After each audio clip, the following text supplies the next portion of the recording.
We begin with breaking news out of Miami Gardens, where a van crashed into a cafe where Democratic presidential candidate Cory Booker was speaking. And breaking next at 10 tornadoes ripped through the southeast, killing 14 people. And breaking news, 2 people hurt in a boating incident. But I want to show you something. I want to show you this sign over here. We've been monitoring this sign since we got here. We've been out here in Immokalee all day surveying the damage 2 days after Hurricane Irma. Tear gas and buses on fire. The humanitarian crisis in Venezuela is getting worse. And those thieves broke into this 20-acre ranch, bypassing this no trespassing sign and this camera. The Lights of Layla held a fundraiser today right here, all in honor of 8-year-old Layla Aiken, killed in a hit and run at her bus stop in Cape Coral. And breaking news at 4, President Donald Trump is coming back to South Florida this weekend. The suspect was inside her vehicle here in this parking lot tonight. Veronica Bravo says it is the second time she's seen that person. 6 hours later, you can still smell and see some of the smoke out here. I'm going to pan over so you can see the damage this fire left behind. Now, they do want to warn people out there to be careful with the dry grass and vegetation like we're seeing out here. They say this could easily catch on fire, and if there's high winds, it could easily move this fire really fast. The improvements coming to this dangerous intersection in North Fort Myers. Just this month alone, 3 people died in crashes. We actually are going to bring in a witness, someone that actually called 911 when this all happened. Her name is Felicity Ross. Come over here, Felicity. Now, you lived here for 4 years, correct? Yes. Now, tell us what happened. Have you ever seen anything like this before here? No, never. Not in this community. There is a way you can protect yourself. When you walk up to your pump, pull out your phone and go down and hit the Bluetooth button and hold it up to the pump. Experts say that if a long list of numbers is trying to connect with your phone, that could be a Bluetooth skimmer. In breaking news, 2 people hurt in a boating incident. A married couple rushed to the hospital after a fire guts their home in Charlotte County. And let me show you what that neighbor did. That's him trying to put out the fire himself as flames shoot out from the windows. And also breaking, 4 people killed after a crane collapse in downtown Seattle this afternoon. This is the scene right here. A breaking news update, a murder suspect is in custody tonight. Just minutes ago, we told you about an hours-long manhunt. The Lights of Layla held a fundraiser today right here, all in honor of 8-year-old Layla Aiken, killed in a hit and run at her bus stop in Cape Coral. And we begin with breaking news out of Miami Gardens, where a van crashed into a cafe where Democratic presidential candidate Cory Booker was speaking. Signs are warning people about it already, about this upcoming work. And new right now, a doctor service firm says the private data of patients has been exposed. The 75th annual DUNBAR Easter Parade, it had everything from the Easter Bunny to floats and, of course, candy. And here in Southwest Florida, Sanibel Community Church hosted an early morning sunrise service on the Sanibel Causeway. First tonight, the rain's gone and the radar is clear. Now get ready for some cooler temperatures. Starting tomorrow night, we're going to see temperatures falling into the 40s. Only on Wake News, a drug bust at the hands of an Uber driver. And troopers arrested his passenger in Estrada carrying 10 pounds of marijuana and almost 15 grand in cash. Now, let me show you what that looks like. This is the suitcase of pot.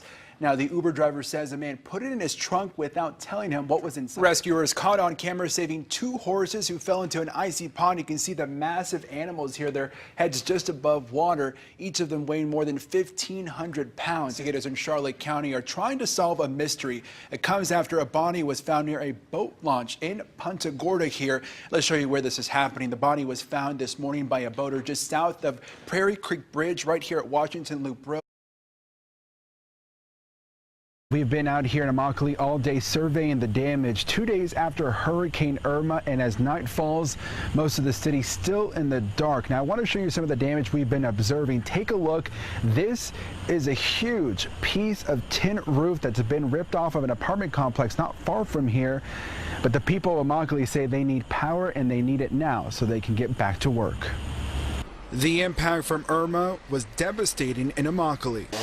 But now the recovery begins. A lot of damage around trailers, and now a lot of people's going to need help. Robert Anzuala rode out the storm here. There's a lot of things that were standing that we thought they was going to blow away, because I was outside at the hurricane, and it was real bad. Guadalupe Romero left town Esta traila resultó muy afectada and returned to see the damage. This trailer here in Immokalee now has an open roof after Hurricane Irma ripped it apart, and as of now, the people that live here are using this plastic to try to keep out the elements. Romero says many people here are blue-collar workers unsure how they'll pay to clean up this huge mess. Immokalee High still remains open as a shelter. These young ladies say they'll remain here tonight because they have no electricity at home. What does Immokalee look like right now when you The guys go over? apocalypse. It looks like a zombie attack. It looks very bad. And those who live here say as they recover, they'll take a big lesson from the storm. But clean it up and have lights and go back to work, stay back together the way we were, And now to get more prepared the next time. And tonight, several families here in Immokalee have spent the night now at Immokalee High School. That is where the shelter has been. Some of them are telling me that they've been staying there now for day 4. They say they need the electricity back more than ever. Here in Immokalee, John Carlos Estrada, Wink News. John Carlos Estrada is live at the scene with the breaking details. John Carlos? Amanda, that firefighter remains in the hospital tonight. We just learned within the last hour from the fire chief that he fell while battling the blaze right behind me. Now, let's give you a better look at what is happening right now. Fire truck that still remains here along with fire investigators looking into how this all started. The fire ladder still remains over the building that was fully on fire several hours ago. And on first appearance, you can't really tell if fire hit this building, but you can take a closer look. You can see the damage that was caused by those flames. Now, this fire began early this evening. You can see from the video just how the flames overtook this 4-unit apartment building. The flames getting as high as 12 feet. It took firefighters several hours to contain and put out the fire, and they battled several flare-ups as well. We spoke to one neighbor who lives next door and says from his view it's a total loss for the people who live there. Looking down their first floor, you can see, a huge hole in the center of the fourplex complex, so I'm sure it's going to be almost a total loss, all 4 units, so it's pretty bad. And from what we know, it seems as though everyone that lived in this building made it out safe earlier today. Now, the only person that was injured again is that firefighter, and he remains in the hospital tonight. On the Night Beat, John Carlos Estrada, Wink News. That's right. Lathea Smith says she was walking down this path when that pit bull came out of nowhere and attacked her. She says her mom instincts kicked in right away. She protected her belly and that life of her unborn daughter, and knew tonight that dog is inside that homeowner's house tonight. Now, warning, some of those images we're about to show you might be disturbing for some. If it did this to me, it would have killed the child. Lathea Smith has bite marks and scratches that will turn into scars. Tonight, she tells me she's in the hospital and in pain. I cry. It hurts. I never felt that kind of force or pain before. The 8-month pregnant woman was attacked by a pit bull on Palm Beach Boulevard and Waverly Avenue. The blue dog came from nowhere out of somebody's yard and attacked me. I felt like I couldn't breathe, so I was like, I wish I could just go to sleep so the pain can stop. The 27-year-old mom's instincts kicked in immediately. She covered her belly and protected her unborn daughter, Paris. He hit my arm, but he didn't hit nothing around my stomach, and that was God. That's all that was. We knocked on the dog owner's door. No answer except barks from the pit bull at the window. A next-door neighbor says the dog is friendly and won't attack unless it's provoked. There could be child around here and the dog can be outside and he won't do anything to them.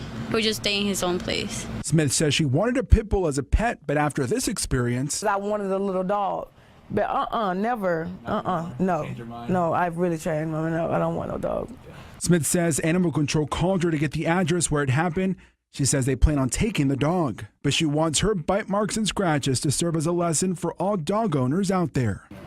They should keep their dog trained right. If you can't tell your dog to stop, you should keep your dog locked in somewhere, because that dog, it could have killed me or my child. 2 of those ducks remain in this canal. Just take a look. One is right here floating nearby, face down, and actually FWC got back to me and they said they actually asked the neighbor if they could grab, bag, and freeze this animal so they can test it. It's a sight nobody wants to see. Dead animals covered in algae in their backyard. It didn't really seem to hit home until it was literally in my own backyard. Just this morning, Maria Farmer says these ducks were alive. It was just so fast, and then the first thing I thought was, oh my gosh, what if that had been a child? Farmer and her boyfriend thought about burying the dead ducks. I actually felt like, the ducks, they were living creatures. They deserve the respect of a burial. But when I got close to them and took those photos, the sight of that death, I just got so scared. It's hard, you know, because you don't know how toxic this is going to be for you. So, you know, you try and call, you know, FWC or Crow. We called Crow and FWC too. Crow says they can only help living animals and only if they're in distress. FWC asked if neighbors could bag, freeze, and ship the animals for testing because they don't have the resources right now to have someone to come out. We did see a flock of ducklings swimming nearby. Farmer fears they could be next. When you see these little ducklings over here, what sort of goes through your mind? They're gonna die. There's no doubt about it. No, I mean, it killed much larger ducks pretty quickly, so that's the same spot they were swimming in. And speaking of that, John Carlos, within the last 45 minutes, I understand those neighbors you talked to actually went and picked up one of the ducks? Chris, that's right. That man came out here with a glove, a bin, and a 2-gallon bag, and he says that he came out here because FWC asked him to, and he followed through.